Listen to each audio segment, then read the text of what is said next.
حضرت سیدنا بلال ابن رباح رضی اللہ تعالیٰ عنہ عاشق رسول موذن رسول ہیں، جب ان کی وقت وصال آیا، وفات کا وقت آ گیا، تو آپ کی جو زوجہ تھی، آپ کی جو وائف تھی، وہ فقط بکیت، رونے لگی، اور رو رو کر کہتی ہیں واہ حزناہ واہ حزناہ، یہ تو بڑا دکھ کا مقام ہے، یہ تو غم زدگی کا مقام ہے. رو رہی ہے، روتے روتے ایک الفاظ اور سینٹینس کہہ رہی ہے کہ مجھے بڑا دکھ ہے، صدمہ ہے کہ قریب آپ دنیا چھوڑ کے چلے جاؤ گے. مگر حضرت بلال کی کیفیت کیا ہے؟ کیا وہ بھی رو رہے؟ کیا وہ بھی دکھ کر رہے دنیا کو چھوڑنے کا؟ میں اور آپ ہو، ہمارے گھر والے رو رہے ہو تو ہمیں زیادہ رونا ہے کہ ہاں بس بھائی میرے چھوٹے بچے کو بلاؤ، اس کے سر پہ ہاتھ پھیر دوں، ذرا بچوں کو بلاؤ کو نصیحت کر دوں، بس دنیا سے میں جا رہا ہوں. ہم دکھ ہو کر، غم زدہ ہو کر جائے. مگر حضرت بلال کی وائف رو رہی ہیں اور وہ کہہ رہی ہیں کہ بلال بڑا دکھ کا مقام ہے، تم دنیا چھوڑ کے جا رہے ہو.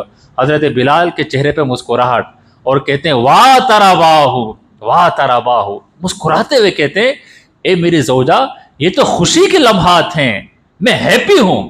اور وجہ بتائی غدن نلقا محمدن واحبہ، وجہ یہ کہ ان قریب محمد علیہ الصلوۃ والسلام کی بارگاہ میں حاضر ہوں گا اور اپنے دوستوں کے ساتھ جا کے مل جاؤں گا.